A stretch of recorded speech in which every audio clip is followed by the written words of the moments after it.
Oof.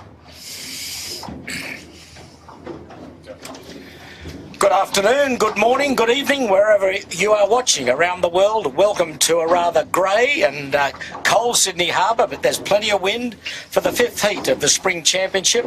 Three-boy handicap race today, and we've got the Chris Webb Memorial Trophy, and today's race sponsor is Finport. Hello, I'm Peter Shipway, and to give us his early thoughts on the weather and what's going to transpire this afternoon, it's a rather wet Andrew Buckland after spending most of the day on Sydney Harbour in the drink after a capsize. Andrew, how's the weather and how's your cold? I can tell you what the water temperature is, Pete. It's cold. Well, tell us that. 19.7. It didn't feel that cold, but after 45 minutes, an hour perhaps, it wasn't feeling so warm. That'll teach you to sail with old blokes. Yeah, it's good. So, Pete, and for the viewers, afternoon, everybody. Just a solid-ish gradient, easterly compass, magnetic wind about 110, 15 knots, probably going to be it. Tide starting to ebb. Could be quite a good day. Not expecting too much in the way of change in the wind. Stable gradient flow. If we're lucky, the rain will stay away. Yes, we've had a bit of rain yesterday and certainly overnight, and down at the Illawarra, just 60 or 70 miles south of Sydney, they had 50 millimetres in 2 hours down there. There's minor flooding, so as Andrew said, the sky, a lot of cloud about, but no rain looks imminent. We say good afternoon to Jimmy Bury. Now, Jimmy, the start out off Robertson Point. Tell us about the course today and what we can expect.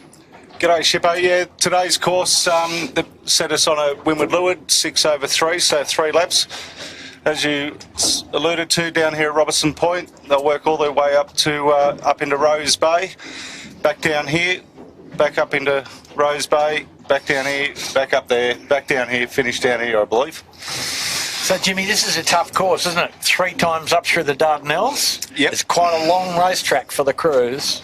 Yeah, not a lot of traffic out here today, so it's actually, as you said, the Dardanelles will be that's where it's always won and lost, as we know.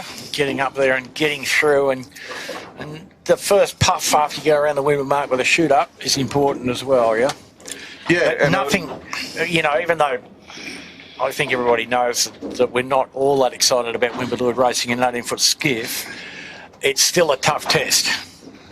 It is a tough test, and there's no tight reaches or anything like that, so it makes it, guys and girls can sort of pick, wherever they want to go with the breeze. Yeah. But Jimmy, looking at the fleet, mostly on 2, second, smaller rig. The right half of the day, they'll be full pressure all day, more or less, except the breeze does fade as they get up towards the wind shadow to some degree at the windward mark, but plenty in the middle of the river, plenty of wind, Pete. Yes, well, as I said, it's the 5th heat today, 5th of 6, and so far we've seen some good racing. I think all the races so far have been under big sail breeze rigs, so we might just have a look at the point score with starting to be a bit meaningful now. We've got the Royal Oak Double Bay 4 Pines just ahead of Yandu and Balmain. They've been probably the 3 outstanding skiffs so far this year. Fisher Paykel in touch in 24th points. Then Shore and Partners, Smeg, Burrawang, Yandu, Finport. And Finport won the first race, but the consistency of the Royal Oak Double Bay has certainly paid off with a 10th, 4, 2 and 3 scorecard.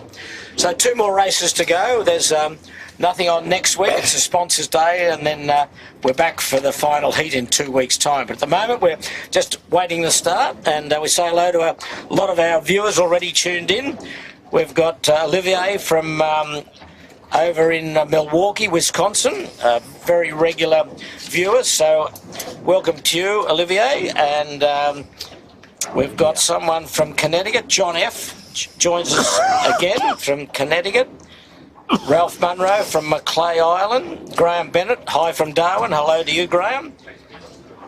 Angus Roxburgh, a regular from Brisbane. Hello to you, Angus. And others joining us as we go through. So welcome to you all, and we're still a few minutes away from the start. We've got about 12 minutes to go to the start. And Peter, hi to Heidi. Yeah, Heidi and Austin from the UK, regular. Yeah. And a shout out to a little group that hangs out in a little bar in New York. Hi to you all. There's some young aficionados of 18-footer sailing. Pictures brought to you by Vacaros. Well, they're the official start line sponsor, the Vacaros boys that have got that instrumentation, and it's really, really good. The boats absolutely are loving it. The skiff boys, that tells you if you're over the start, you don't even have to think about it. The red light comes up on your little instrumentation and back you come. Green light, it's all go. And today, racing for the Chris Webb Memorial Trophy, one of the great names in 18-foot skiff racing, 4-time Australian champion, and certainly a name that we will all remember fondly, and his name lives on with the Memorial Trophy today. Pete, if we can just dwell on that for a second, an astonishing record if you read the official history. Chris was a skipper in the early days, before Australia was a country, before there was federation, and that was in 1901. And the first championship was sailed on the Swan River in 1907. Webb won the next 3 contests, 1908, 1909 and 1910, and so on. And then, subsequently, had a couple of years off, but won again in 1913-14, 23-24, 24-25 and 26-27. So over a span of 20 years, more or less, he was at the top of the class, a boat builder and designer, and obviously a pretty exceptional figure. So well to remember that, and a bit of Australian history in there too. Okay, we're down still in the starting area. No signals up as yet, so timing, and you see in the top right from the Vacaros timing, it's about 10 minutes, just over 10 minutes to go, and still nice breeze, Jimmy, a bit of clear runway up to the weather marks, 3 weather marks of course with this handicap race. The back markers, or the better boats, go to the furthest mark, and the middle of fleet and will go to the middle or the closest mark. And there is the legend of where they go, the red mark being the furthest mark. So Andu, Finport and Rag and Famish, paying for his good start of the season, they'll go to the furthest mark each time. Lazarus, Capital, Balmain go to the middle mark, and then the longest mark, and then the Oak does a bit of a early mark, and then the middle, and then right down 6th, Burrawang, Fisher, Smeg, 18-footers, Shaw and Parters and Noakes Red. Each time they will go to the shortest mark. It's a long beat up there, as you said, Andrew, so a lot of tricks to play out in this course. Yep. And with the tide is... we're just at the start of the ebb, first hour of the ebb. And is it a high tide, Jimmy? 1.5 high. Oh, okay, reasonable, yeah. Reasonable bit of flow. And you can see the water standing up, I think, already, Peter. Yes, yeah. With quite choppy. Yeah, bouncy without too many powerboats, so indeed. So, Pete, let's just have a look, a couple of, crew changes or substitute crews in today. Fabulously on the Burrawang. G'day to the folks down there. Brett Van Munster on the wood, a bit of a return with Cam Walker and Pete Nicholson. Simon Nern away.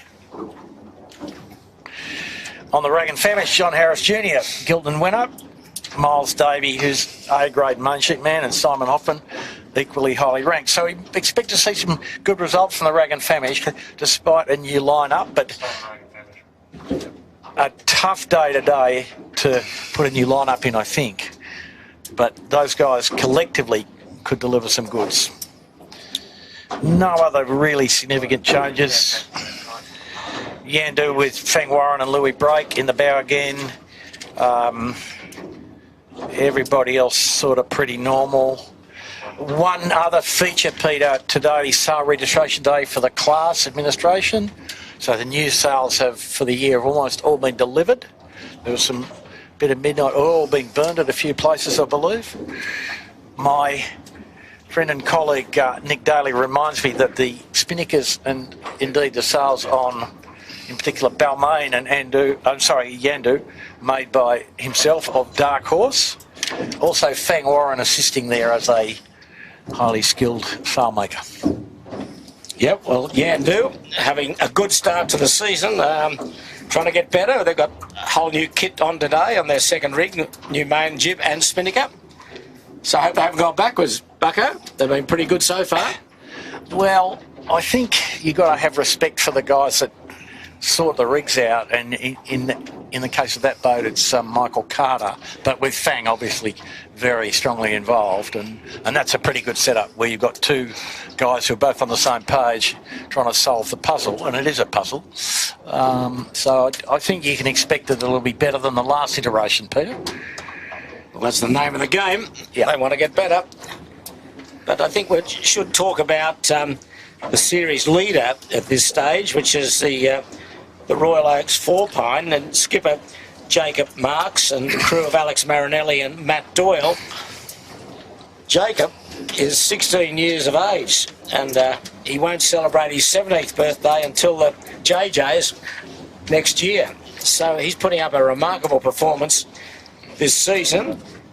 He led the 29er Worlds throughout the qualifying series in Weymouth earlier this year and ended up finishing 7th in a highly competitive fleet. So he's obviously got the talent, and he transitioned to driving at the 49er at the start of the year and as part of the Scots College School sailing program.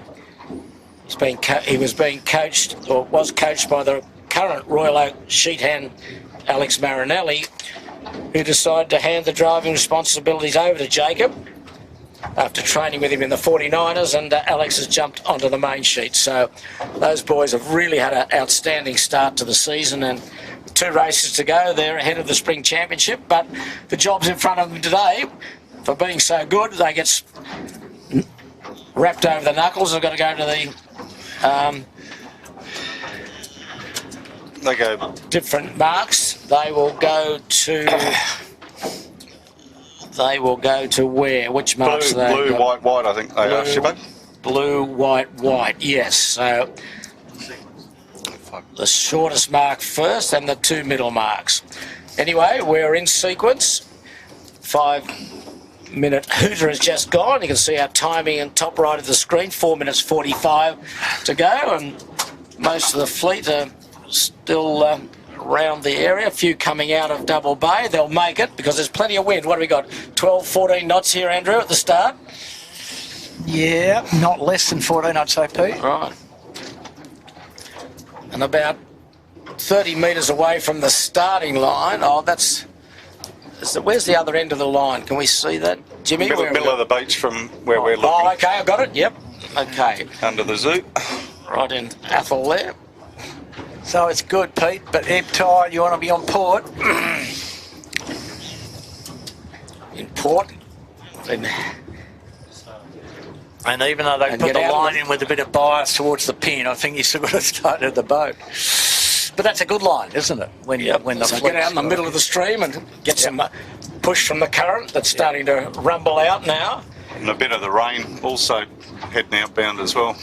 No rain, Jimmy. What are you talking about? Last night. Oh, last night. Last night's rain.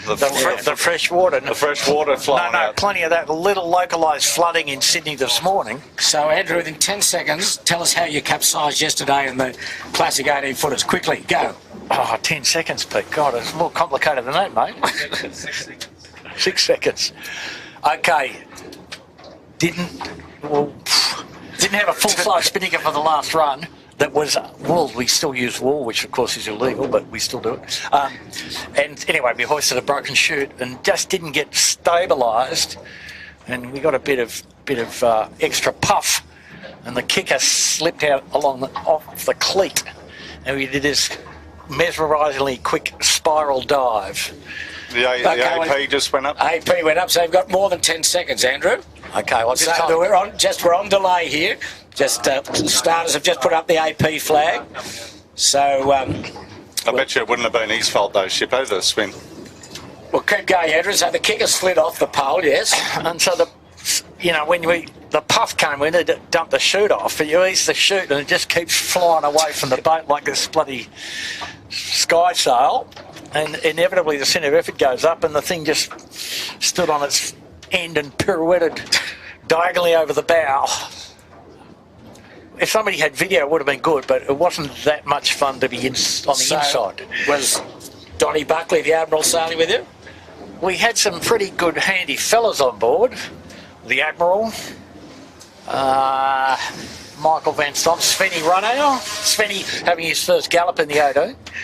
So there's two blokes that won multiple JJs, you and the Admiral, capsizing in a boat that shouldn't capsize. So what do you put that down to? Incompetence, age, all of the above? I'd say age before beauty, Pete. I'd say a bit of incompetence there too. Had a guess. Anyway, we're 6 minutes away now. They've had one go at the start. They called it off with about 4 minutes to go. Now, does anybody have a theory about why we've got an OP up? Why? No. Is there any shipping movements that might affect anything? I don't think so. Jimmy? No. No, I don't. They haven't changed anything. Maybe they haven't got the windward marks down. Who knows? So there's Yandu, new sails, no colour patch today. Ooh. So I think also I saw Fisher Paykel out here with no colour patch as well. And similar sail material and similar colour hulls. Okay. So Jimmy, it'll be your job to identify those two boats as we go along. Have they got the same head patches on the mainsails, Jimmy? That'll be the... Yeah, it's good, isn't it? That's a new thing. And another new boat this year called the New Boat, or Sponsor Wanted, or your name here, Kirk Mitchell's boat. Had a much improved performance last week after they're ironing a lot of teething problems out. They're looking for a sponsor, so if there's anyone out there, there's a big black mainsail you can put your name all over. So we're just waiting now for the 5 minute hooter. The AP's down, and we've got about just under over 5 minutes to go. And the other impressive performer this year, I think, Andrew, you'd have to say, been the boys in Balmain. Yep. So, Pete, shout out to Henry, Finport and Flynn Twomey. Good young boys having a real go. A really big go. And I had a chat with them in the park earlier, and they reinforced their competitiveness, and that they're in it for the big prize if they could get there. You hope you didn't give them any tips, Andrew, did you? I told them nothing. Good. They'll be okay then today. They'll be fine then. Yeah. We say hello to Stephen Metzia, all the way from West Florida. Hello to you, Stephen. Russell Moore, watching from Green Valley in Western Sydney.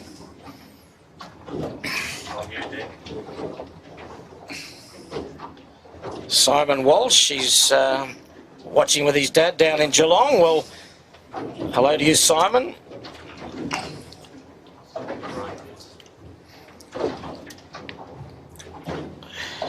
Willie Morrison's watching as well. Shippo, I spoke to him during Big the Willie. week. Hello, Big Big Willie. Willie. Hello to you, Willie. One of the great characters and really good blokes of the skiff scene. Will Morrison, long-time sheet hand for Dave Porter. Terrific fella. So hello to Lars Collette. I hope I pronounced that correctly. My great-great-grandfather, George Holmes, used to race against Chris Webb. Well, there you go, both legends. How about that? Hello to you, Lars. That's a nice bit of history there with the Chris Webb Memorial Trophy today with 3 minutes 20 to go. We're just to the west of Athelbite, just off the zoo, Robertson Point. A 3-lapper and a 3-buoy race. 3 windwards, 3 leewards. And there's Andu, last year's champion boat from the JJs.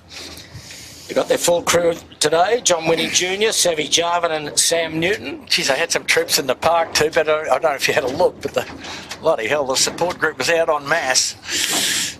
The speed they showed last week was unbelievable. Remember, they kept trying to... They were dropping back. Down, yeah, weren't they? And didn't matter how far they dropped back, they just took off again. Yeah, I mean, that was a pretty convincing display, but maybe we'll see some evening up with everybody on the same playing field with the sales. Okay, well, there's the Australian champion from last year, Keegan York, Finport. Had a great opening to the season with a great win off scratch, but been struggling a little bit because he's since then he's had to pay the penalty of going to the long mark each time, and he does the same today, so a bit to do.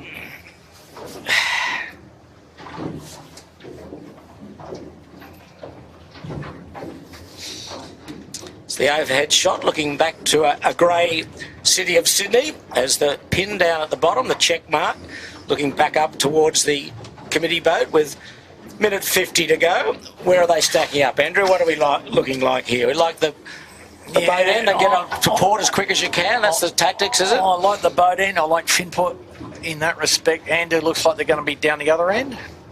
Not sure what they're thinking there, but there's a bit of left-hand shift looking down towards the pin a bit. There's a yacht going out on port. Looks quite high. Breeze 12 knots. Perhaps a touch more at times. Easy leaning back, full pressure, Pete. Yeah, perfect. Coming up to a minute 15. And I think a little build coming looking at the clouds, but here we go. It's quite cool, isn't it? It's quite cool day. Yep. Not many boats out on the harbour watching or socialising, which is a good thing for the 18s. Bit of a clear runway looking upwind. Just starting to stack up now with a minute to go. There's the hooter. Finport a good 30 seconds at full speed away from the line, but Andrew right down near the pin. Problem with that. Andrew racking up for a port tacker. Jesus. Crikey. Not even in the shot there. No.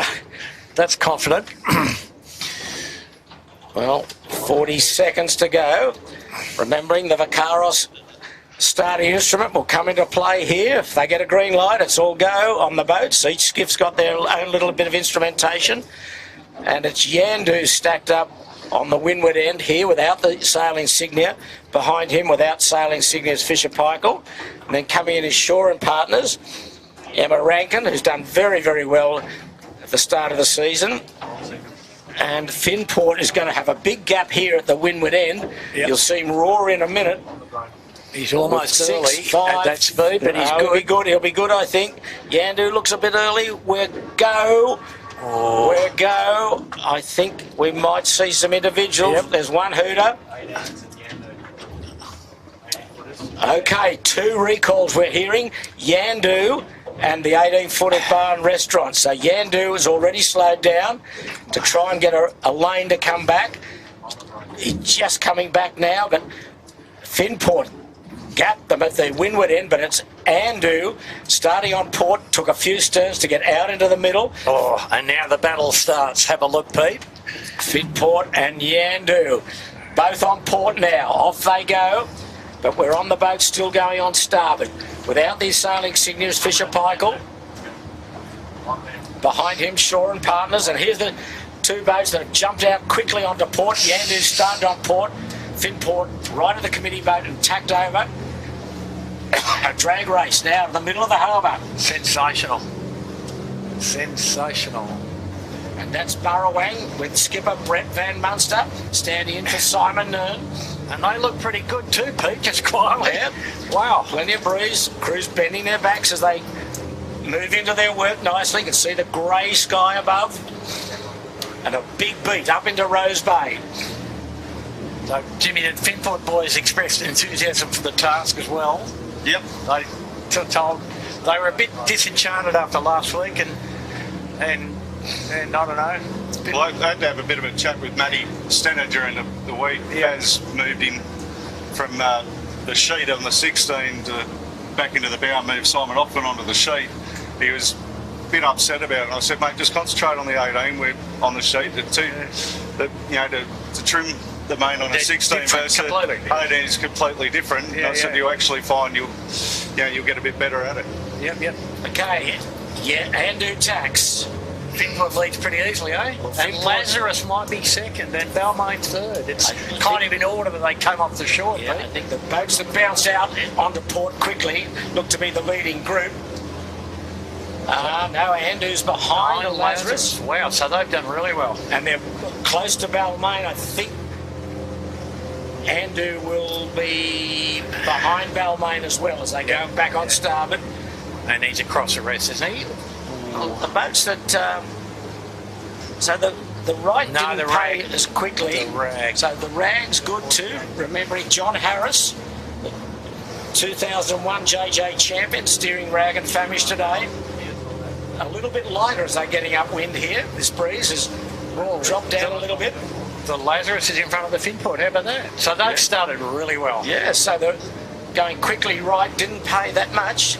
If you're wondering where Yandu is, he broke the start and had to go back, as did the 18-footer bar and restaurant. And that's pretty rare for him, Yep. isn't it?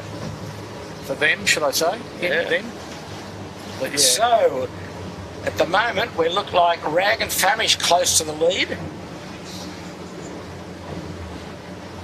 Yeah, no, Lazarus and Rag and Famish. Amazing. Yeah, that's Rag and Famish with a very bright orange work on his sail, just tacking there onto starboard.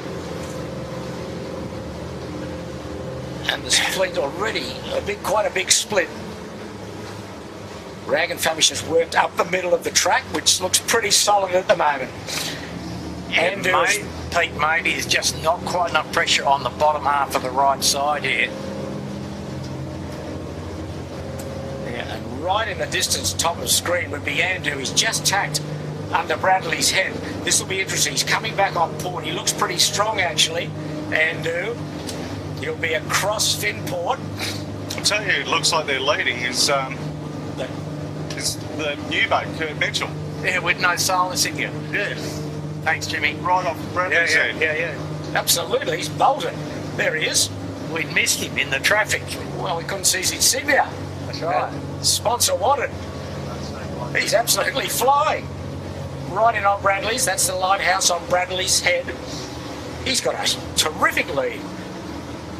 He was a thief in the night there. We didn't see him at all.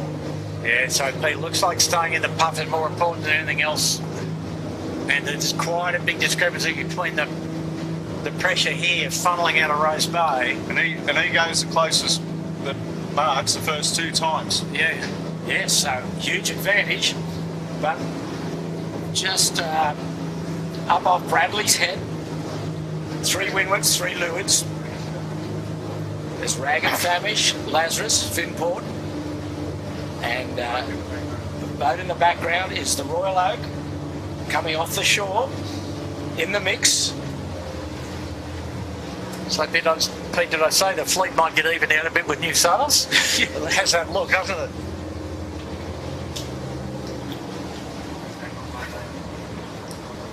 Okay, well here's Kirk Mitchell with Andrew Stevenson and Daniel Barnett. Good work, boys. Well, they are motoring. Yep, that's a good effort. 180 metre or 50 metre lead, halfway up the beat. That's a cracker. And now it gets tricky though. So there you go, Pete. That might only be the second time that rig's been in. Dialed in perfectly. Don't touch a thing. No, exactly. Wow. Fantastic. That is a very solid lead. And they needed that, these guys. They've been really struggling in certain, in every 18-foot away in a sense of boat preparation and being ready and all those things. And breaking. breakages. And Yeah, it's always the way. Like speaking with them, they're all in high spirit. Yeah. So, they've got great camaraderie. yeah. And just going to attack. And that was well timed too. It's getting quite puffy as they approach Shark Island here, Andrew. There's But some they're good puffs. They're in high right, Pete, so they're good. And that is the racetrack. Aim in the middle of Shark and you're in good order. And they seem to be extending here all the time. Well, it must be going through the water very nicely. They go to the shortest mark the first 2 times. So that's a huge advantage. So looking back in the fleet, there's Lazarus there, handily placed.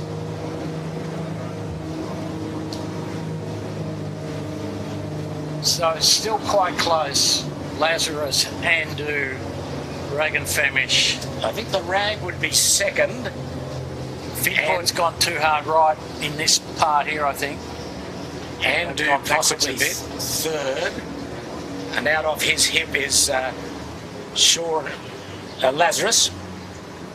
Putting in a good performance. Jack Ferguson, Mark Chapon and Finn Rodowitz. Just crossed Royal Oak, but we're on Rag and Famish. And there's Andu.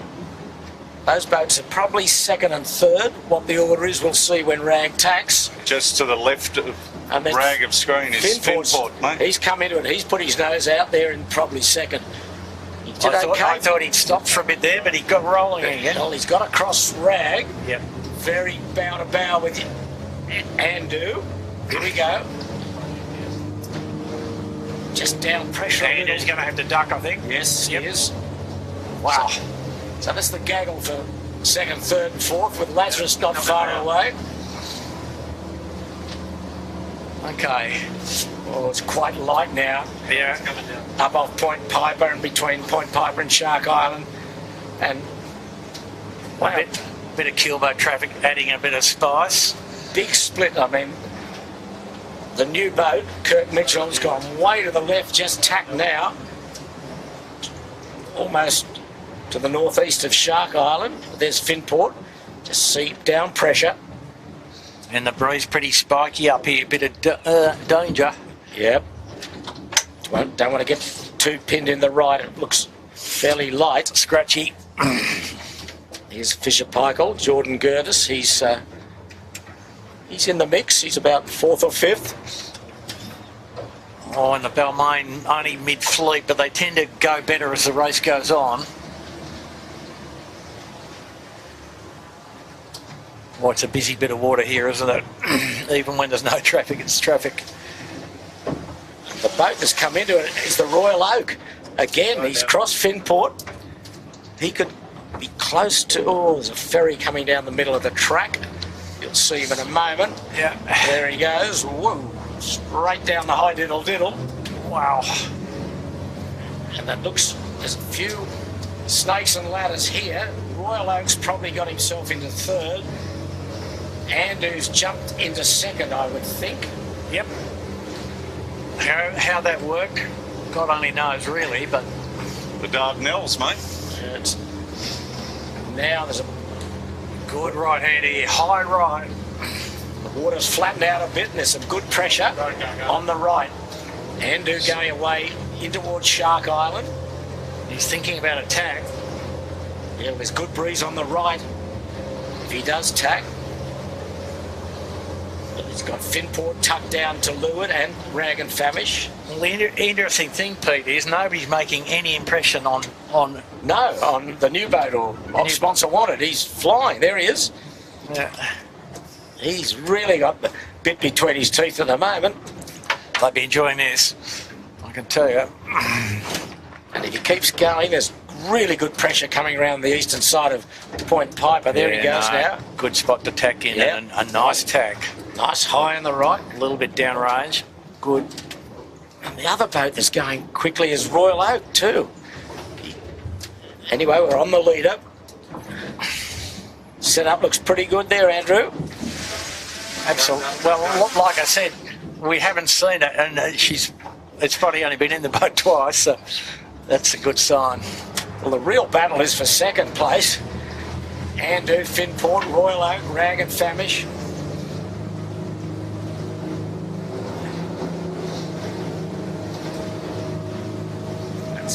That's Shark Island in the background.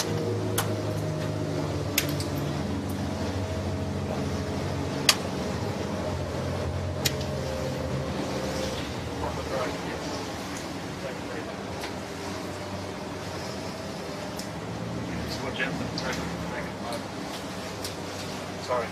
Let's Finport's just a little bit behind Andu now. They were first to go out to the right after the start. That's the leader. Look at that. You've got a clear runway right up to the weather mark, which you'll go to the first one. Don't forgetting there's 3 buoys they go around to offset the handicap differential. And those boys are a long way up into Rose Bay. We're looking right up into the Rose Bay Convent area. The furthest mark's right up there. So it's a fairly long beat, Andrew, isn't it, in this race? And it's a bit of an endurance test, in fact.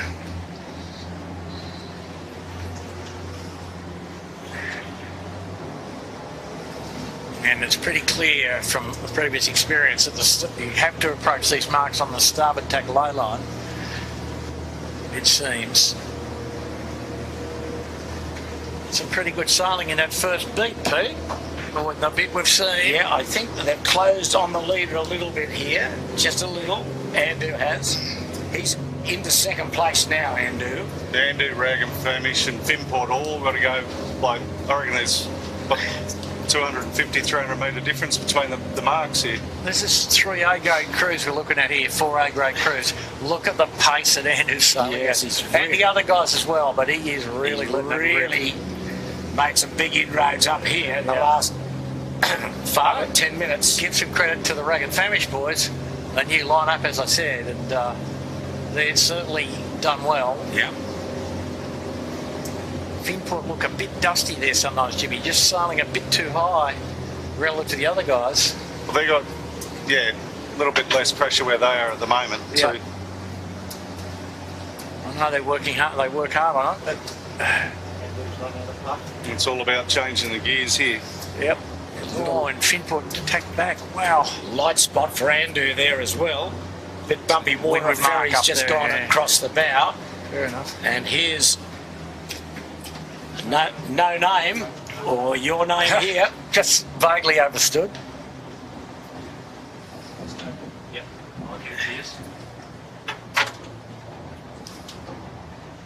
Jibe set. Pretty good though.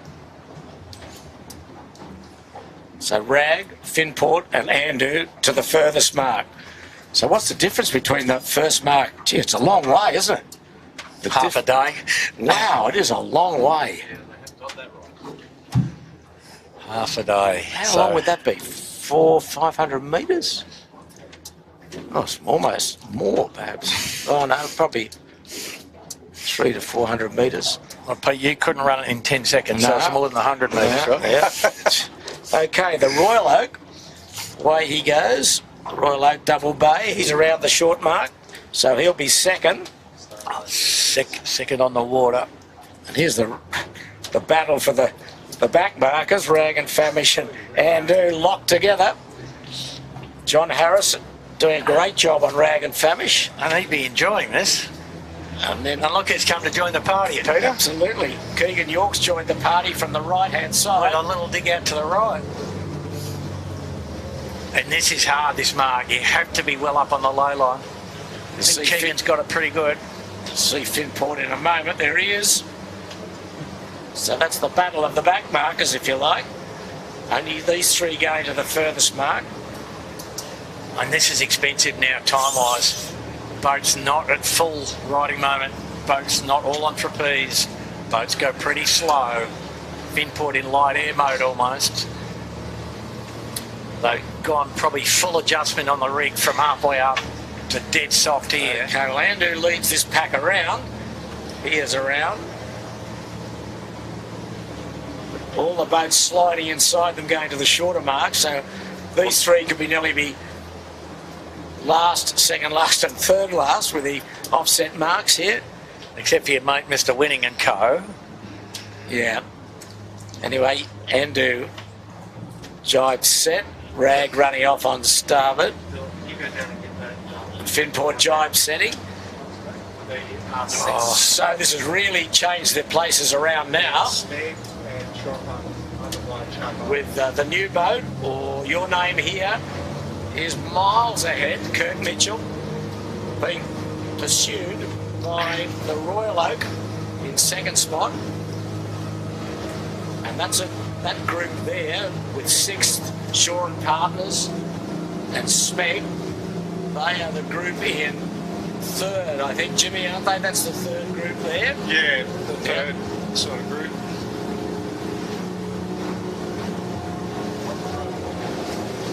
Seeing the boat way in the distance is the Just to the right of the Royal left of Oak. the screen is the Royal Oak. Yeah. Down off Bradley's is where Your Name Here is. Yeah. Sponsor wanted. Well, if you want to sponsor the boat, today's the day. Anyway, that's Point Piper, one of the great suburbs of Sydney, where Andrew's looking to buy a bit of real estate there on the point. Andrew, are you? I think 2 waterfronts, Pete, that'll do, won't it? That'll do you. Yeah. I'll come and live with you.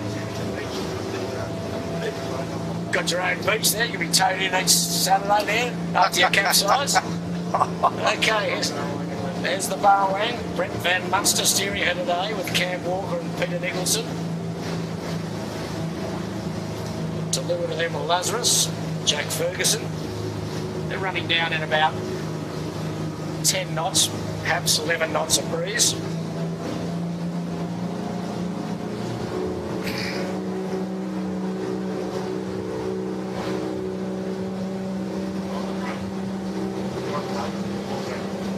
Shore and Partners have come into this as well here, Andrew, with the red spinnaker. Yep. All blue marks for the Shore and Partners. Emma Rankin, Cam McDonald and Tom Quigley. They've been consistent this year. Just a nice sailing breeze now. There's the Shore and Partners. So, Jimmy, what do you think the guys have learned on the first beat? Enough? You never learn enough. So, obviously get out and they... Well, Your Name Here, they worked right up into under Bradley's and then stepped out. So, Yeah, which is different to what our sort of thoughts were. Yeah. Get out into the tide as quick as Into possible. the current, the compression of the headland as well must have Yeah. counted, yep. But will it be there next time? yeah. Things, isn't it? The current will be stronger next time. Yeah, well, the change of tide was basically at start time, so Yeah. the tide would have been sort of slack. Just Royal Oak just jibing off Bradley's, running away on port. And they are clearly in second spot.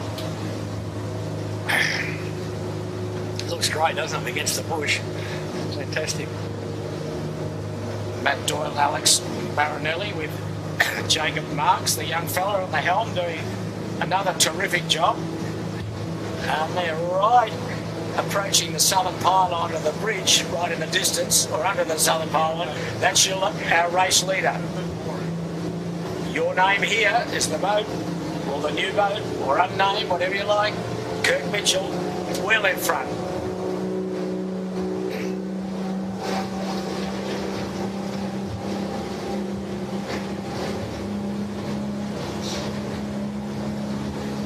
The next beat up, the leader will have to go to the shortest mark, but the Royal Oak Double Bay will go to the middle mark. So another advantage to Your Name Here. And they've got about 200 or 300 metres to go to the leeward mark, but Royal Oak getting out towards Clark Island before they jibe to come in. There's the leader, there's the leeward mark, or marks, there's a gate down here, they can choose which side to go. Ooh. A little early perhaps, this jibe. Well, they've got a plan. I'm not sure what the plan is, but they've got one. Stay in the wind. Breeze has died a little bit here. Yeah, so the non-model based forecast, the human intervened forecast, said it would lighten as the day went on. Certainly looking upwind it has, Andrew. It's lucky to be 11 knots there at the moment when it was solid sort of 12, perhaps 14 at start time. But anyway, another jibe they've put in, and they're about 100 metres from, or less, from the gate. And it looks like they're set out to go around the starboard mark. Very drop. Very conservative drop. Well, they've got so much up their sleeve here. Enough time for a cup of tea. Wow. I guess here's the thing. They need to finish the race in the lead, and they've got enough up their sleeve that that just means you can have some luxury like they've just enjoyed. Yep, they're safe. Just looking for a bit of pressure. There they go. But it's a bad habit to get into, conservative dropping, Peter. Does no one any favours, does it? No. At pace is the Royal Oak now in second spot. And they've got some good speed here. Breeze just picked up again.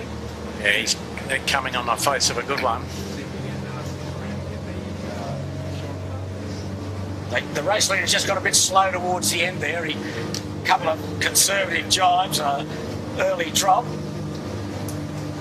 And I think Royal Oak jumped up a little bit there on time, and he will be second around. And then third, Emma Rankin's got the Shore Partners into third spot, with Smeg in fourth.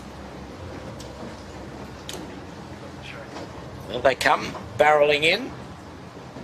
You'll see just down to behind them and to leeward is the Smegglers. Smeg, yep, Nathan McNamara.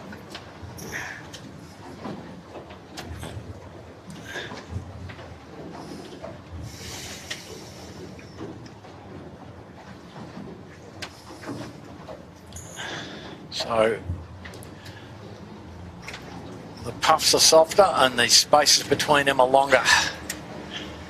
Still some good pressure available. Yeah, there's some nice little gusts rolling down here. But it's not as consistent as it was for the first lap.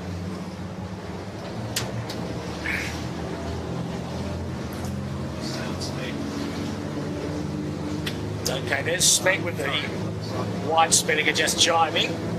She'll be fourth. I know Fisher Paykel's going to get across her, I think, with the black Spinnaker. Yeah, force Smeg to jibe. That'll be costly for Smeg. Going to jibe drop. Oh, a bit wobbly. Wobbly. Short Partners is on the left-hand gate. Fisher Paykel will go round the right-hand gate here.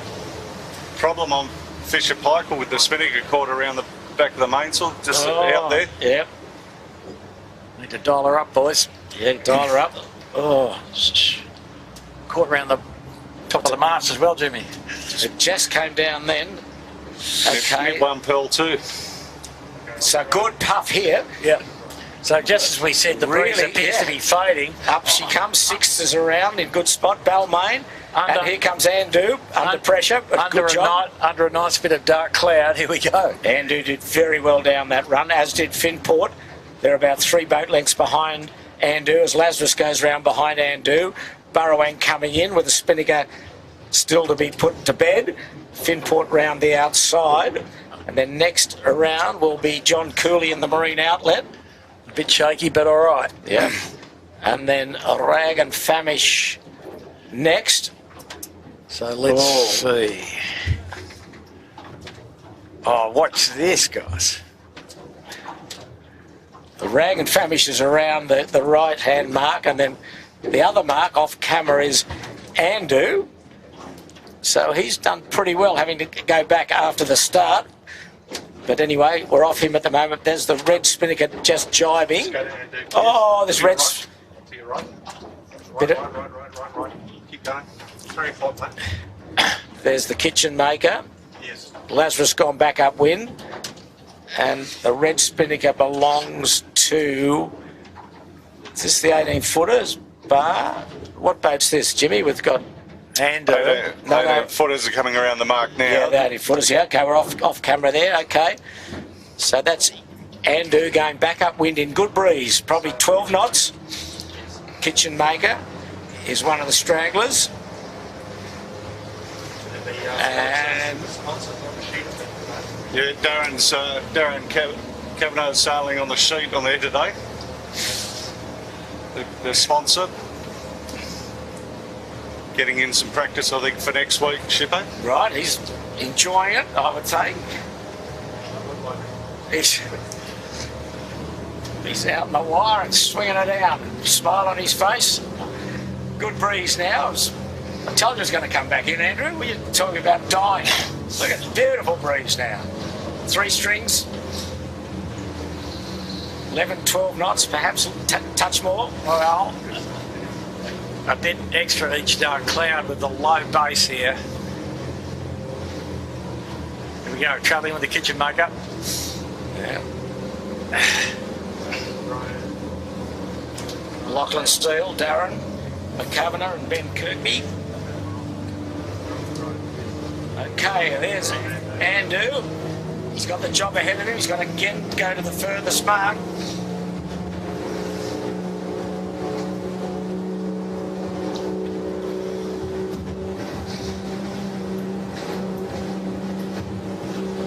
So where do we go, Andrew? Up the middle again, do you think? Probably the safest, isn't it? Rather than hitting a corner. It looked as if the pressure evenly spread across from Bradley's. But the fleet might be looking at the dark cloud up there and thinking it's going to go right a bit, which it probably has. There's a colder air, Pete, yeah?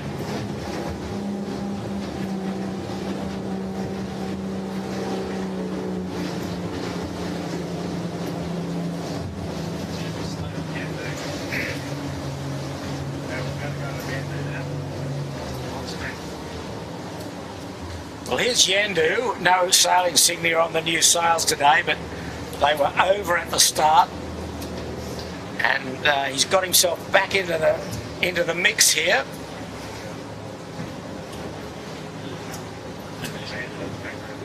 And right in the background is John Winning Jr., father and son here. Just looking for a bit of pressure. It's coming down to them in about 10 seconds, but he's going to tack before On the face, or should have gone into the puff. probably a touch more would have helped, I think. Yep. So he does get back into play a bit because he goes to the middle mark next time. Yep. Yandu, but we're on the rag.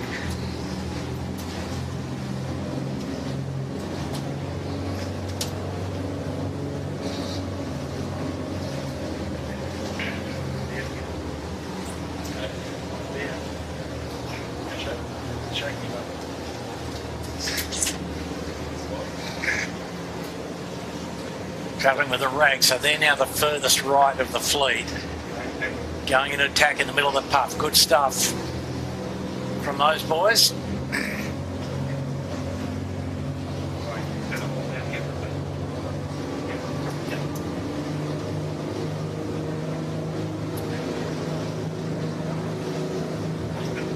think middle and left is paid looking at this fleet, Andrew. I think the rag's dropped back a fair bit. Finport's now going hard right.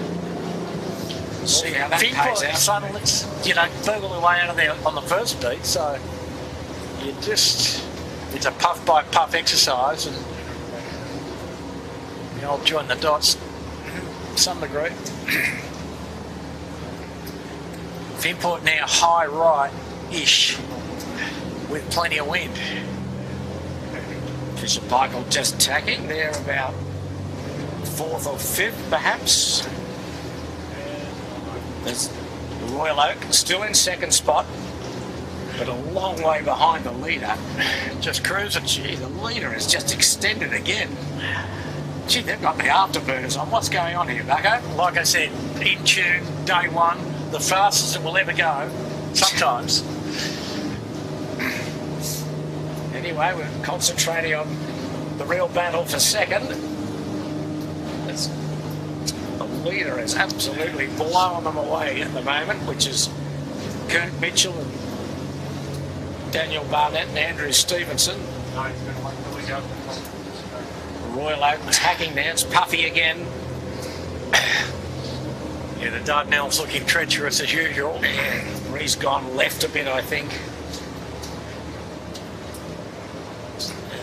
Royal Oak struggling a little for pressure. You think he's struggling? The guys in the little 12-footer that he's just about to run up on there, they're struggling even further. To run over. Yeah, you see a 12 appear there as a 12-foot skiff.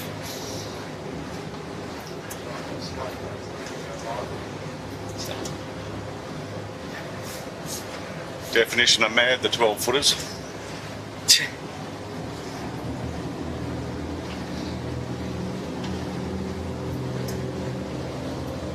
Yeah, for the viewers offshore, the 12-footer unlimited sail area, last remaining 4-rig class probably in existence.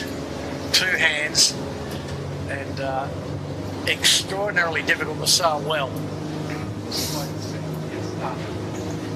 And the saying in Sydney goes, if you can sail one of them, you can sail anything. And that remains true. So the Royal Oak in second would be in time. How far behind the leader, Andrew? Here, do you think? 4? 4 minutes? Yep. Do you think? Yeah, it's a long way. 3, maybe? Yeah, 3, I think. 3, yeah. Of course, the leader goes to the short mark again, and the Royal Oak goes to the middle mark, so it'll extend even further. Wow. I think the rich might get richer here, too. I think the rich will get a lot richer. Yeah. And nice breeze again, probably 10 knots plus. So, Majority of the fleet working up between Shark Island and Point Piper. yeah, we just got another little pulse here under these low clouds and a little rain to come with it, so Right, let's go. not rain, but See if we can find let's see, Pete. Who have you got out of Andu and Finport? Andrew's coming from the left, but doesn't look anything too high there. No, it's low left. So we're up the second beat. We've got 3 windwards, 3 leewards, and we're almost finishing the second windward beat. And your name here, or the new boat, whatever you want to call it, is way ahead. Absolutely blitz the fleet. Got the whole of Rose Bay to himself, but Yeah, very comfortable. In another sport, they've been called for a stewards inquiry, Peter. Melbourne Cup on Tuesday, you could do that.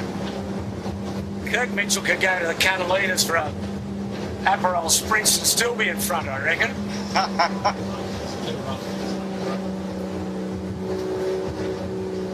Just attacking now, that's Point Piper, top left. And the breeze quite puffy, as you expect in a day like this in Rose Bay. And there's the Royal Oak attacking a bit of breeze.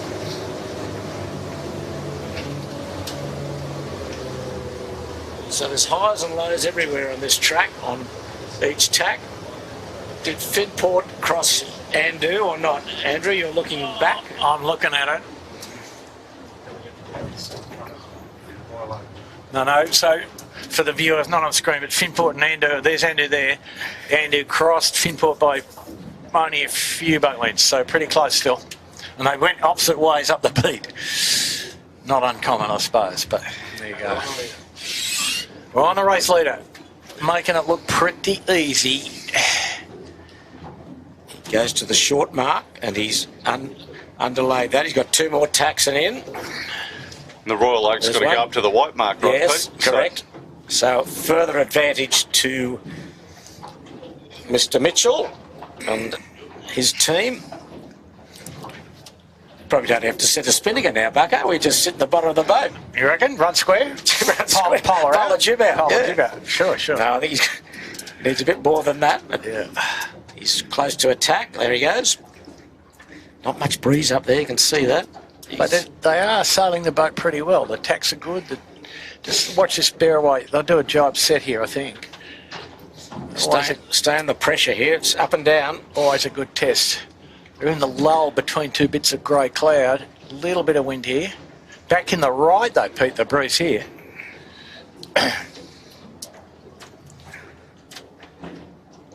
Okay. Here she goes. Jibe and Yep. hoist.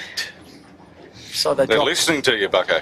Oh no, this is not, does not require rocket surgery, mate, No. to get that one right. Not a bad no. Didn't stand on the sheet, but come on, boys. Just pull her on, boys. There we go. Not bad, but not great. So they're away for the second of 3 downwind legs. And that's the remainder of the fleet in the distance. And there's just going across the Royal Oak, remembering they go to the middle mark.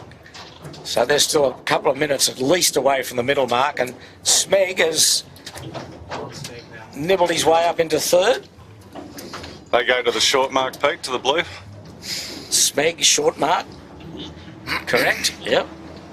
Each time, so they're right in it for second spot at the moment. So the scratch markers, I think Andu's got his nose ahead of Finport. Yeah. And there's Smeg.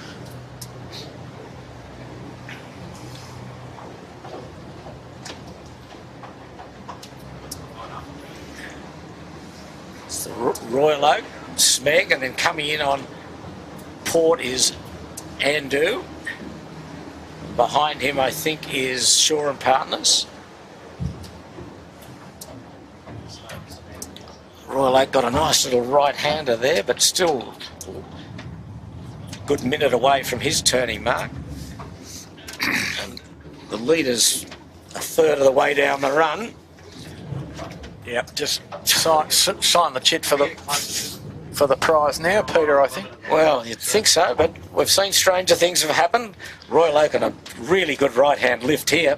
Well, that wasn't bad, was it? Did I say it was turning right a bit? You did. You did. New dark clouds coming, Peter. Better get that number 5 on deck, I think. Good bit of pressure here. Andu into some nice pressure. Crew working hard as normally they do in this highly qualified and professional team. Sam Newton in the bow, Sevy on the sheet, and Herman steering, and there's the Royal Oak around, and then just around ahead of them in the short mark was the Smeg. Just setting the white spinnaker. The Royal Oak will probably still make third, I think, by the time he gets to the short mark. I don't think anyone else, maybe Shaw and Partners. Where do they go? Do they go to the short mark? Yeah, no. Royal Oak will be third on the water. Shaw and Partners fourth. And Fisher Paykel next.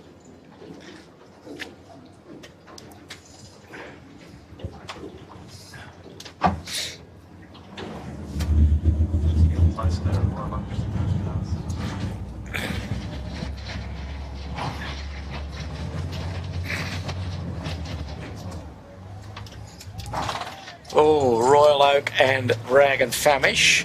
Bit of yelling there. The Royal Oak just takes the dip behind them. The rules got obeyed, it was all right.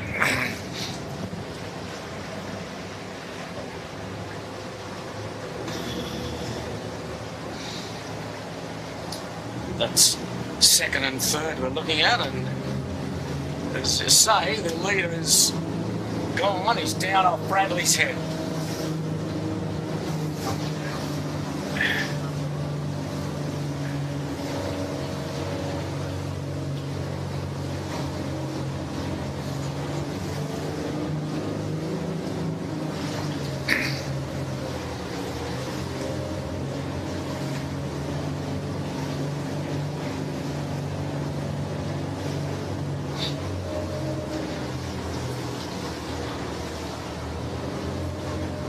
Anxious looks from the crew. They're looking at Shaw and Partners running down on Port near Shark Island. And they've got a really good gust. So it's come into play in a moment. You'll see Shaw and Partners in a screamer. They'll just be behind Royal Oak. Yeah. Here they come now. Good stuff. You can see right down in the distance, if you can look closely, there's a grey sail and a grey spinnaker. That's the race leader. You have to have good eyes, Peter. You would. That's them in the distance. There is no second, Your Majesty. Something like that. Yes.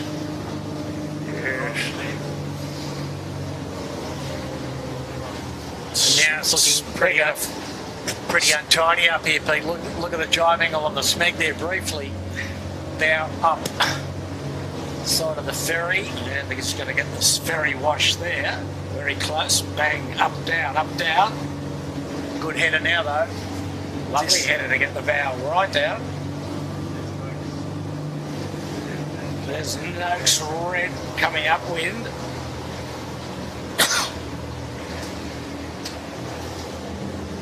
Not in the race. Oh.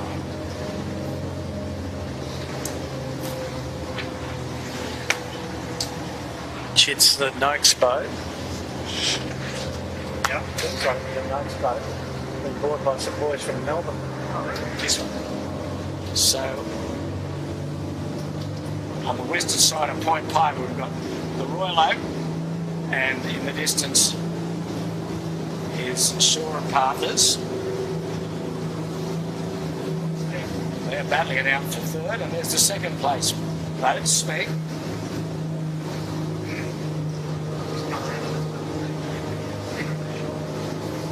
They won't be far off a jibe, I wouldn't think, Smeg. They want to run too close into Double Bay there. They want to get back out, probably a bit more pressure.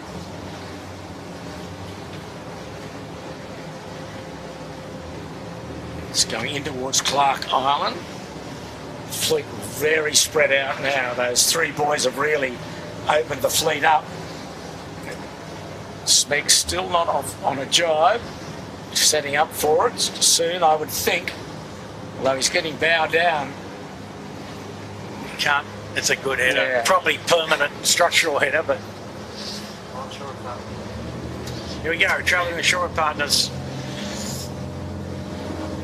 Emma Rankin, Cam McDonald, and Tom Quigley. Another solid performance.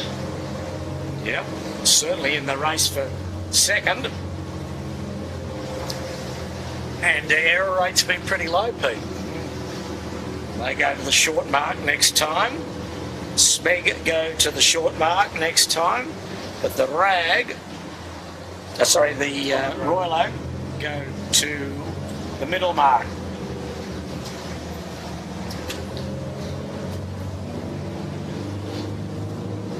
Go get this big boy.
Nice pictures, boys and girls. The Smeg. That's the race leader running in without a spinnaker. Dropped his spinnaker. Just has gone behind Smeg spinnaker. There he is. The dark sails belong to the race leader. Your name here. Another conservative drop, so he's just around the mark and then upwind for the last time and then a run to the finish. Well in command of this race at the moment. Smeg in a very good second spot. Nathan McNamara, Jed Cruikshank and Jack Taylor. And pretty good form here, Pete. Boat heel to windward. Very careful steering. At the moment, a nice low line into the mark.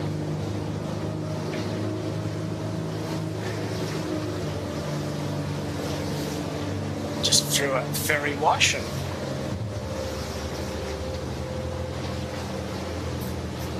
just getting a little bit of a puff now to get the bow down, but very good boat handling, as you say there, Andrew. Very accurate in everything they're doing. Just nip the bow up to get round to the right-hand mark if they wish. Yeah, nice lay, giving ourselves a couple of options. See what happens in the last 100. Yeah, they came all the way from Point Piper, Pete, so it's a big lay line.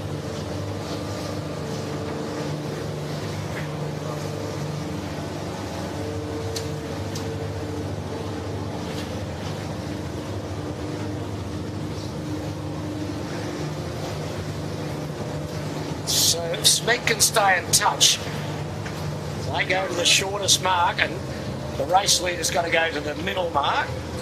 So still a little bit to play here. Kirk Mitchell won't want to stub his toe. Well, Smeg will be right up his exhaust pipe. Meg, just nice drop. So they're going to go around the left-hand gate. Are they left-hand? Where are they? Yeah, they're going the left-hand gate.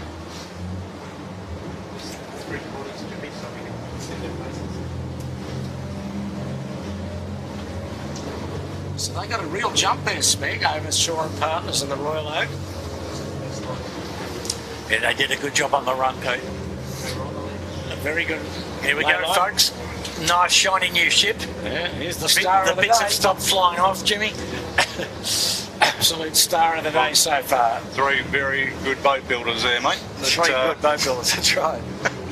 The 3 shipwrights. We said, couldn't you just trot one of those shipwrights for a sailmaker or something? We've had a bit to do in the lead up the first few races of the season, but at the moment it's all go for this boat. I'm pretty sure that Cubby Barnett's listening, and Cubby, there you go. It's a beauty, isn't it, when it works?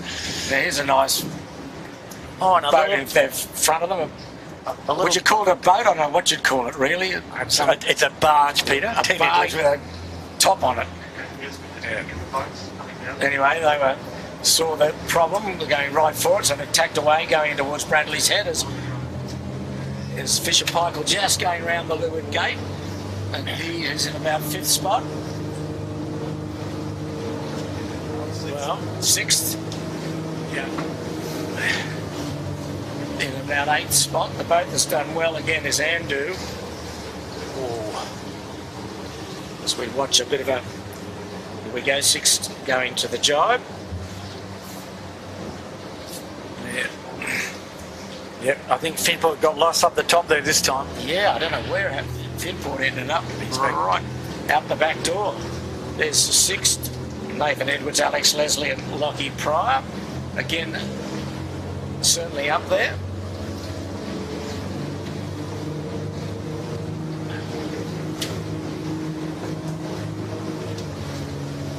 So the breeze, 10 knots at best.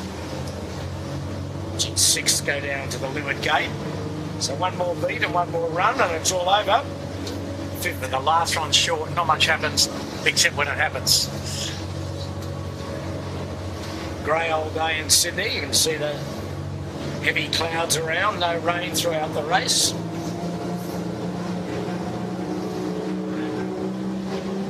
That's Yandu over at the start and trying to make a run for it from behind. It's hard going, but there's just jiving, and there's Yandu Thomas Green, just dropping to go round the mark.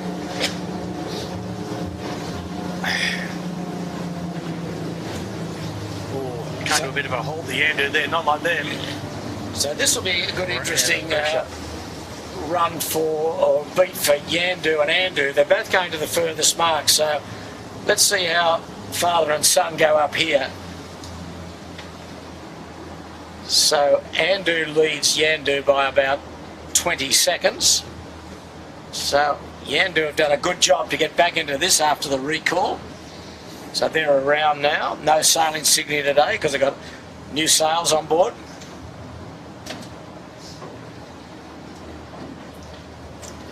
Burrawang with Brett Van Munster steering, coming in next with a blue chute. And jibing behind them is Finport. Is that Finport? No. Marine Outlet. Marine Outlet. Oh, God, Finport's still coming in with the white chute. Finport's coming in hot. Gee, Andrew put a bit of time on them then. Anyway, that's a minute, indeed. Some good action here. 4 boats to round. Marine Outlet, Burrawang, Finport, Marine Outlet, and then Balmain.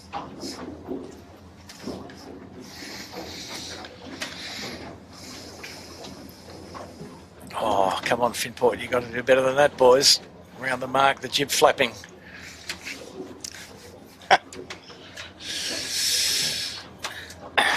Okay, Balmain round, then Lazarus. Then the red spinnaker belongs to 18 footers. 18 footers, although he's got Fisher Paykel on his sail. And then Rag and Famish after that.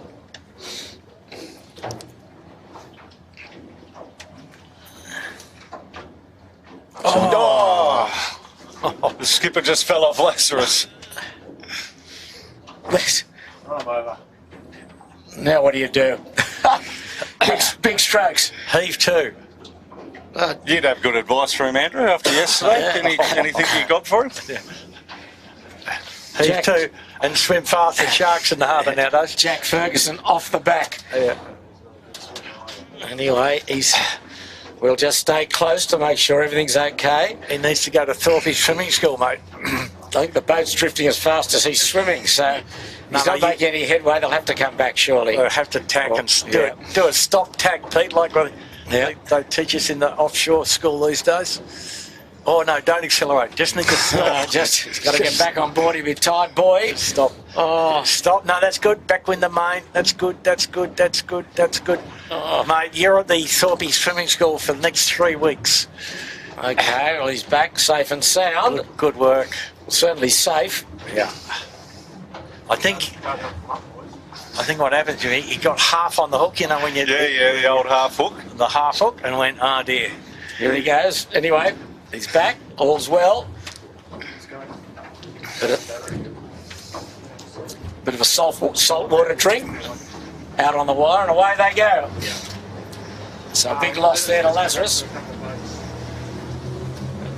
Here comes the kitchen maker, barrelling downwind with the sponsor on board. Darren McCavanagh on the sheet, and in a good puff. So we're on the last beat. With your name here, the leader, the unsponsored boat with Kirk Mitchell, doing a fantastic job. The question will be, can Smeg get close enough to make the buoy differential come into play? Because your name here goes to the middle mark, Smeg will go to the shorter mark on the 3-buoy handicapping system. Okay, come on in. Andrew, Yandu here. And sixth. Yandu and sixth. Andu and Yandu out in midstream, getting full biff of the current now that'll be running quite quickly out at ebb tide.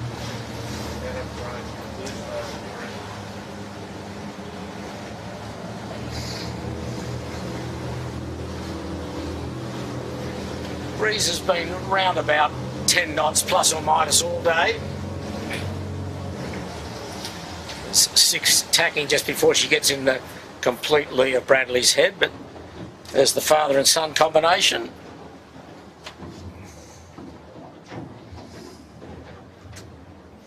Yeah, good pressure in the middle of the creek though, Pete. Looking at Andu and Yandu, they're both really nicely full stretch. But it is a bit spotty still. Going down the school. Jimmy, here's the question. Would the big rig have won the day? Probably not. Probably not, mate. I don't think, I think the likes of Andu easily would have been able to hold it. Yeah. Maybe the Finport boys, but I think it'd be a brave call to do it.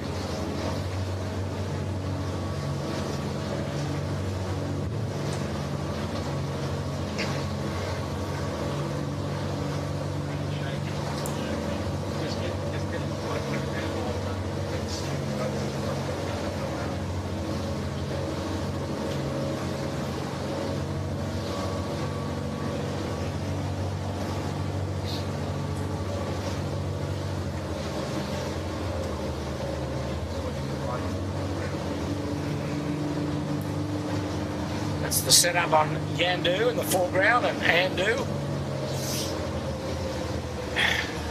What do you think of the new rig on Yandu, Andrew?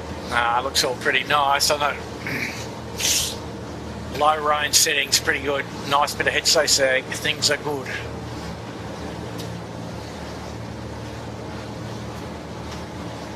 Wow. And I mean, Pete, even your eyes could tell the viewers there's plenty of headstay sag, right? Amazing. The rig adjuster's a big feature in this class. Ability to adapt the rig across a pretty wide range down to 10, 11 here with full pressure, or 12 perhaps even. Andu in a massive header, Yandu just circling around him. Well, moment. Breeze back in the left with Yeah. well, amazing. It is for Yandu, but not for Andu. No. He's in the right pressure.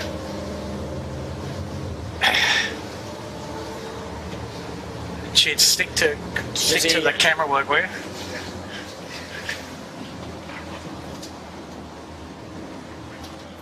Now, Yandu just getting into the header, as you can see.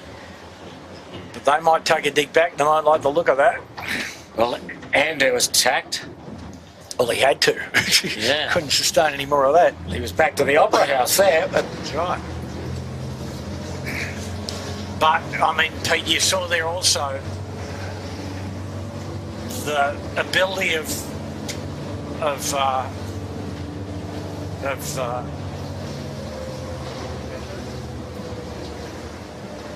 Louis Bucko. of Fang and Louis Bray to just go through the gears all the way to maximum grunt, and that gets you height as well. And they're hard working blokes, and that's really is what it takes.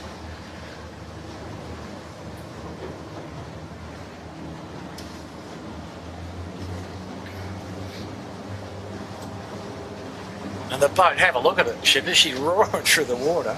So not much wind. We're on hand dunes, sorry folks. So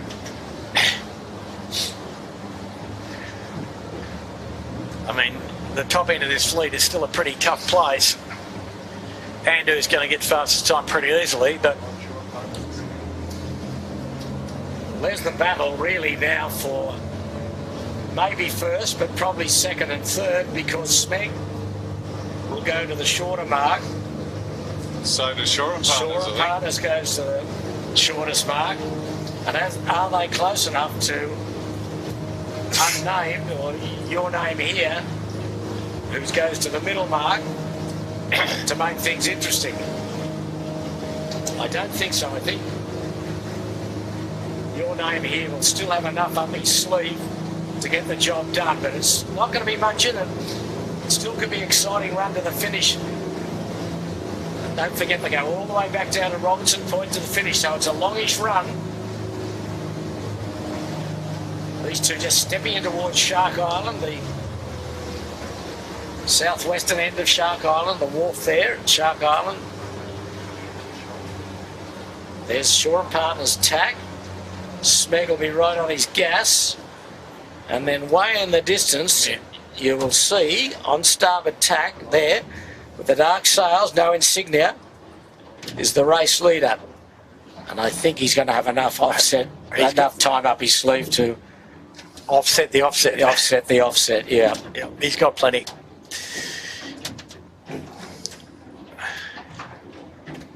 Just looking up into beach at Rose Bay with Kirk Mitchell and Andrew Stevenson and Daniel Barnett.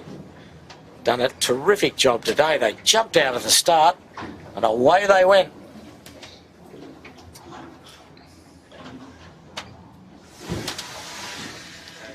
They jumped so well out of the start, we missed them. Well, Dark sails against a dark background. yeah. Where Might were be they? onto something. Yes. Where were they? Stealth bombers are us. Yeah, let's go and get no name.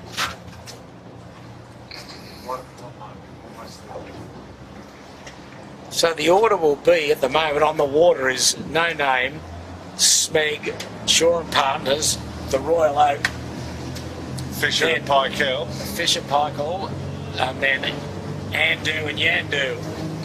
And the rest have dropped a long way back. Fisher Pikell will cross Royal Oak here, I think. Starboard tack rights to Fisher Pikell. Good bit of breeze too, Pete. Nice breeze, but just get back to them in a moment. There we go.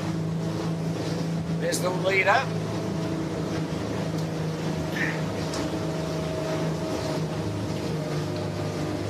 He's around. There's his middle mark. Yeah, he's certainly going to have enough up his sleeve here to lead on the water, but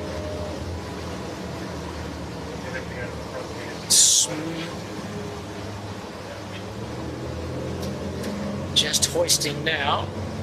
You can see coming in above him, both on starboard, are Smeg and Shore and Partners. Not the greatest of sets. There it goes.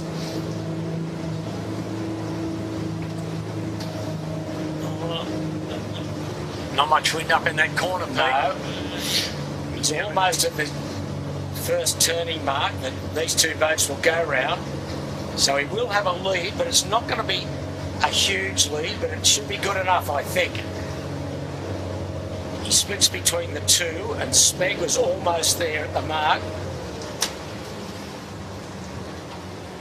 Nice, he's going to have a nice handy buffer here. Smeg just going round now. So it's about an 80-metre lead. Smeg's around. Shore and Partners will be next.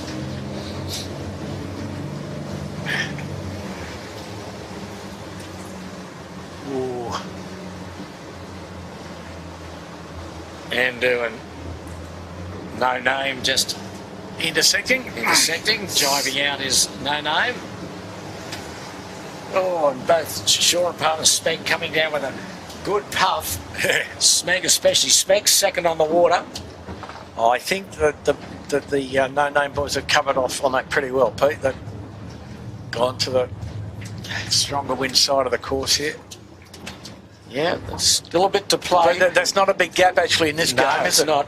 Not at all. The gaps opened up on Shore and Partners. They did a job. They set and ran on starboard and ran out of wind. Smeg's got a bit of a jump on it here. No, Pete, I think that might even back out because They're well to leeward. and they jived on the face of an absolute boomer. They might even Yeah, have a bit. they have done Wells. Yeah. You're right. Oh, capsizing on the catamaran. We've got waves for Africa here and for Bondi. Smeg went through them. Shore and Partners, they're running both down here very quickly, Smeg and Shore and Partners. This race is not over. This is going to get pretty hot. Yeah, this race is not over. Smeg's done a good job here. All boats have done a good job. There'll be a bit of nerves on the Kurt Mitchell and Your Name here. Wobbly boot. We'll see them in a moment. They're still in front. Still in front. Hang in there, boys. You'll see them in a moment. Not quite yet. Here they are. That's the lead. It's narrow. It is very narrow. Smeg's going to cross them, I think, on starboard. It's non-existent, Peter. Smeg's going to cross them. Wow. Yeah, Smeg's going to jibe. Okay. Well, Oh, interesting. Interesting move. well, just trying to squeeze onto his wind. I think they were too late, but who knows? No. Yeah. And No, the name's jibed out. Yeah. Oh, In a bit of a rush, but not a bad job. Yeah. Wow. Well, both Smeg and Smeg especially really barreled down that run. As you can see, they really closed the delta there. So now split again. Shore and Partners and Smeg running into the western side of Point Piper on port. And Your Name here running out towards Bradley's Head on starboard jibe. It's a pressure game here now. Dan's got one more wheat big for breakfast to get that spinnaker up to full hoist. They've got good pressure. Jimmy, I to see me something not quite right about the top of the rig there. I think you're right, Bucko. Yeah. I think the little blocks come undone. Starting to come down the rig. Starting to cut its way down the rig. That'd probably explain the early drops on them, Yeah. just in case it... That's Smeg in the background with the white shooters. So for the viewers, we're just looking at the masthead of the Your Name here. Looked like some little gear problem at the masthead. Possibly. No, pretty assuredly. Now we'll see what happens. Smeg just got there. No, I think, Jive done. I think the Your Name here's done well here to come into more wind on average. They have. On average. They ran across on starboard in good pressure, Yeah. but it's still close. Wow, it is still close. Yep, quite right. Smeg's got a boomer down there too. There's a couple of little rips in the kite. Thanks, Shiz. They're only little. Don't count for much. They're converging quite quickly here, and we're about halfway down the run. We're not quite to Bradley's yet. Good pressure behind. Shore and Partners out of it at the moment in third. Fisher Paykel 4. Yeah. But it's these two. No Name and Smeg. This is going to be a thrilling finish. This is going to be tight. Smeg's probably got his bow down at the moment. He's got starboard rights here. Well, yeah, but equally, he has to hold his course. So Yeah. the Your Name here can jibe in front of the wind shadow, and I think hold him there. It's Perhaps. almost bow to bow. Very close. Look at this. No, he's in front. Your Name is in front. Your Name here is in front. He's going to jibe, I think. Yep. Wow, jibe too early. I think he might have actually. Yeah. Anyway, he's done. Smeg's rocketing down to leeward of him. He's done what he's done. Still a good result, Pete. Oh, terrific result for these boys in the new boat. And great for Smeg too. They both sailed very well. And don't forget Shaw and Partners right in the mix as well. They're not laying the finish. No, a long way off a low. Yeah. It's a pressure game now. That's the three leaders. Shaw and Partners out of it at this stage. There'll be a clear third. Your Name here is Smeg. There's still a podium, Peter, third. Oh, terrific, yeah, absolutely. I'm not decrying that at all. These three boats have sailed a terrific regatta here today. On you, Pierce. It's just who breathes first here. They're going to jibe, are they? Yeah. Yeah, I think they Smeg's can- in front. Smeg's in front. And these guys think they have to stay in the slightly more pressure in the middle of the harbour, perhaps. Smeg's clearly ahead here. Yeah. 3 boat lengths, 2 boat lengths, not very much. No, Smeg's going to jibe also. Wow, Gee, it's gutsy stuff. that is beautiful jibe Yeah. from the Smeg. Lovely jibe. So they've got about 150 to 200 metres to the finish. Smeg leads. And behind them, barrelling down with a boomer is Shaw and Partners. I counted them out. On the compression of Bradley's hair. Oh, no, Your Name required or whatever they call that jibe. No, name required. Name required. Name required. Okay, Shaw and Partners, I put them in distant third, but they've got themselves back into the game here. Completely nearly. Oh, it's a big split. Big split here. Gee, she's done a great job, Emma Rankin, Cam McDonald and Tom Quigley. Smeg, I think, still holds the aces. No, Smeg holds the aces here. They've got about less than 100 metres to go to the finish. So these boys now setting up for a ley line jibe into the end of the finish. Into the pin end of the finish. Yeah, Smeg really got a good puff to get the bow down there. Smeg's Lined up, yes. Nice jibe. nice jibe on the Kirk Mitchell, but Smeg's clearly ahead here. Need some mates will come on, boys. Yeah, Mates Smeg's will across. Oh, almost. There we go. Yeah. Smeg's there. Great race. Terrific race. So the smugglers get the chocolates. Sensation. Sensation. Well, that showed the handicap worked pretty well, didn't it? It did. Very Have a look, well. Pete, the Shaw and Partners not far out of Yeah, it. they weren't. They started a great last run. Well, they've had a good series as well. And fourth is the Fisher and Pykell.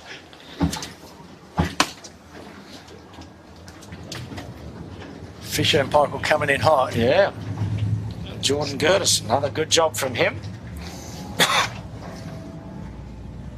So Frank on the handicap. Give it a pat on the back. Frank denies all knowledge of handicapping, okay? That's just, we're talking about our mate Frank Quilly from the club. Stalwart of the behind the scenes action there. well, it really came into play, those three boys, didn't it? That last time. Yeah. Gee, the rich got richer though, didn't they? This great degree. Well, fourth will be the Royal Oak, who Fifth, Pete. Fifth. fifth. Who did I miss? Oh, Fisher Pykell was fourth, wasn't they? Yeah. If- I snuck in while you're doing some paperwork, Pete. Yeah, okay. But that will mean the Royal Oak, I think, Yeah. will still maintain the point score lead, or Fisher? Close. Close, yeah. Anyway, with one race to go in 2 weeks' time, and the Royal Oak, again, another very, very good effort from that young team. Just looking at the clock, Pete, looking upwind, there's a 4-minute gap here. Now there is a massive gap, Andrew. You're right, isn't it? It's extraordinary. So the interesting to be see how Yandu and Andu panned out there. Yep. They both went to the furthest mark. Yeah, it's been tough on the guys that did that today. Really tough.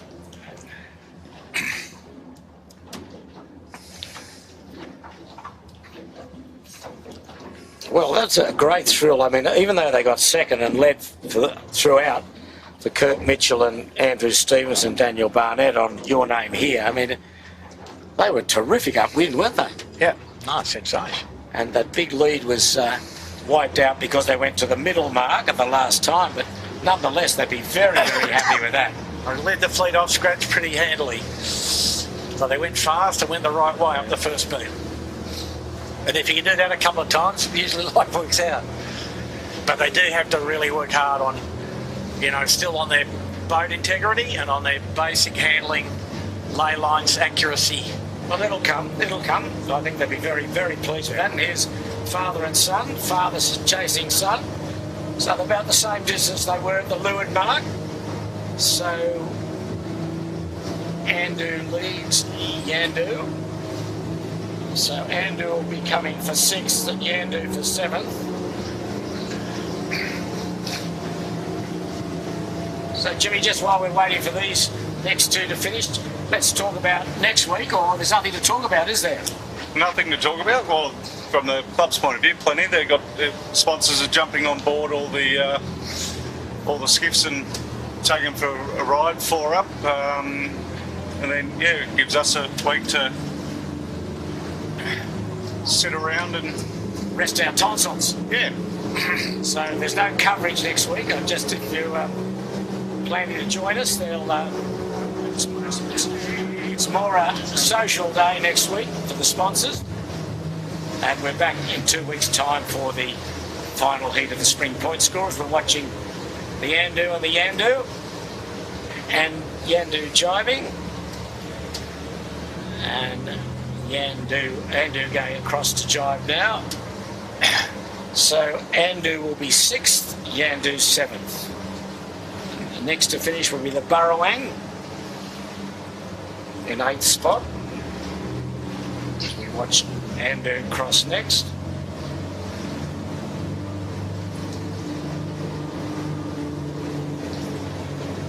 So you'd say that Yandu probably caught about 10 seconds in that last lap, Andrew.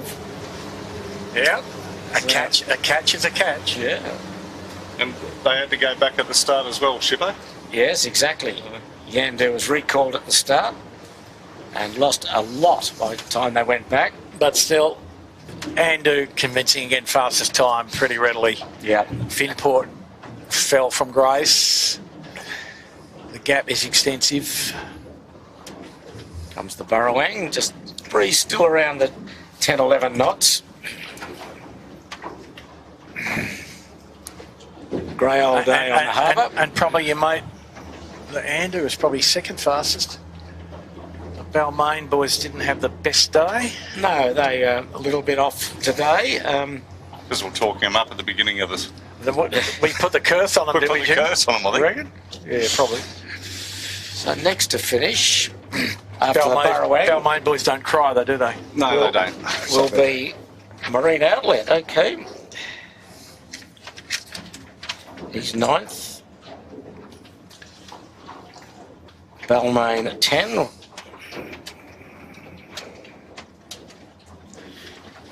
th will be 6th, I guess. There's Marine Outlet. Yeah, And so, now Balmain. so Balmain probably about 3 minutes adrift of Andu for fastest time. 6th. Balmain across now. 6th next with another orange spinnaker. Just the white spinnaker going behind them is Finport. We'll have one more jibing in, or just run square. What's he going to do? He's going to run square. Ooh. He might have beat 6th there, would he? Very close between Finport and 6th. Pretty close. Yeah. And the rag was there or thereabouts, Yeah. but hard for the new lineup to keep sticking it in. Not a bad effort from John No, no. Harris to step No. back in and be Fabulous. as close as he was to Finport and not that far behind Andu, and he had to go to the furthest mark each time. Fabulous. So he'll sleep well tonight, I would think. First race back for a long while. So just the stragglers coming now. There's Rag finish in 13th. And who we got coming down here, Jimmy? 18 footers. Oh, the 18 footers, okay.